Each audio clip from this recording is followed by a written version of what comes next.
पहले के जमाने में अनेक प्रकार की ऐसे चीजों का प्रयोग किया जाता जिनको घात बोलते हैं।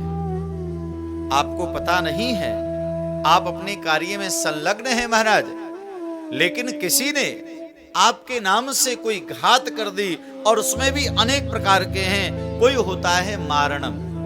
मारणम माने ऐसी घात करी महाराज,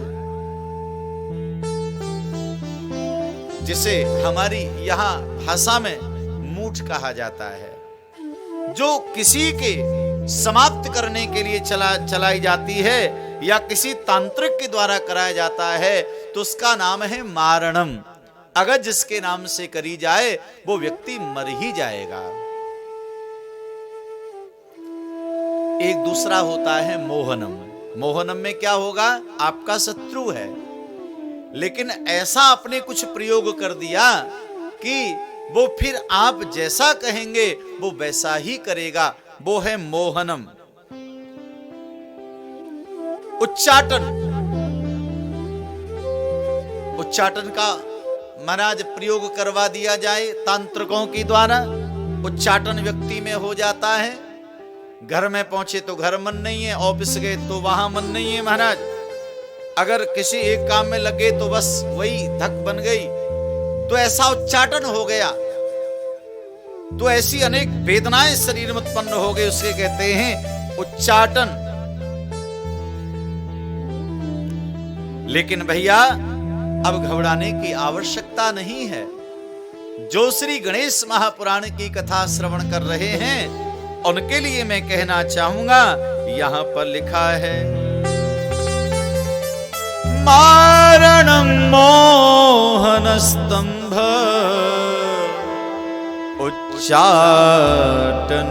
तथा पिचा अस्य स्मरण मात्रेण निरस्तं साक्षणेन।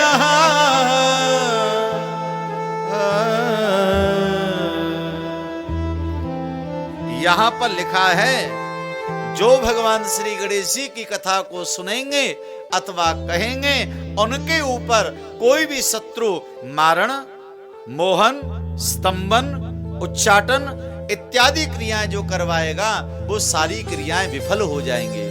और विफल भी कैसे होंगी?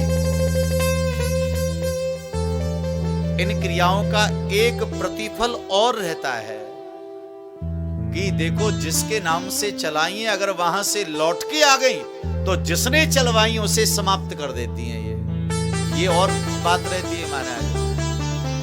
तो कहते हैं ना भैया, अरे उसने हमारे बारे में बुरा सोचा, मारना तो हमको चाह रहा था, खुद ही मर गया वो। ऐसी अनेक कथाएं हैं। श्रीमद् भागवत में आपने श्रवण की होगी। जो शुक्राचार्य के पुत्र थे सन्नामर्त, उनसे हिरण्यकश्यपु ने कहा प्रहलाद को मारने के लिए कोई प्रयोजन करो। तब प्रहलाद को मारने के लिए सन्नामर्त ने एक राक्षसी को प्रकट किया, जिस राक्षसी का नाम था कृत्या। ये कृत्या राक्षसी क्या है? ये वही घात है महाराज। उसे आज घात कहते हैं। वह कृत्या थी कि जिसके नाम से उसको प्रकट किया वो उसको मार करके ही आएगी महाराज, उसे कहते हैं कृत्या। तो प्रहलाद को मारने को आई। प्रहलाद जी तो भगवान के ध्यान में बैठे हैं। भगवान के ध्यान में प्रहलाद विराजमान है। तो क्या हुआ महाराज? अब उस कृत्या ने, क्योंकि वो प्रकट हुई है, अब उसको महाराज किसी को मारना है, वो बिना मारे रह नहीं सकती। अब प्रहलाद को मार नहीं पा रही है। तो कथा आती है महाराज, लौट करके वो सन्नामृत के पास में ही गई और उन्हीं का भक्षण किया, उसने उन्हीं को समाप्त कर दिया। ऐसी अनेक कथाएं हैं। आपने महाराज अम्बरीश की कथा सुनी होगी। दुर्वासा ऋषि ने अपनी जटाओं को जमीन में पछाड़ के कृत्या को प्रकट किया। ये कृत्या वही है भाई। ये भी तो प्रश्न होता है ना। पहले अब इसका समाधान हो रहा है। पहले हम भी नहीं जानते थे, हम भी सोचते थे भाई श्रीमद् भागवत में 10 जगह कृत्या प्रकट हो गई और 10 जगह मर गई, तो इतनी कृत्याएं कहां से आ गई। अब हमको पता चला है ये कृत्या माने घात है।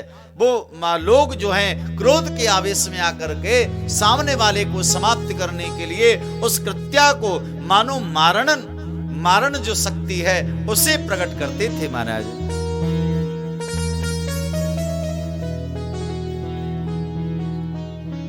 तो अम्बरीश को मारने के लिए प्रकट किया।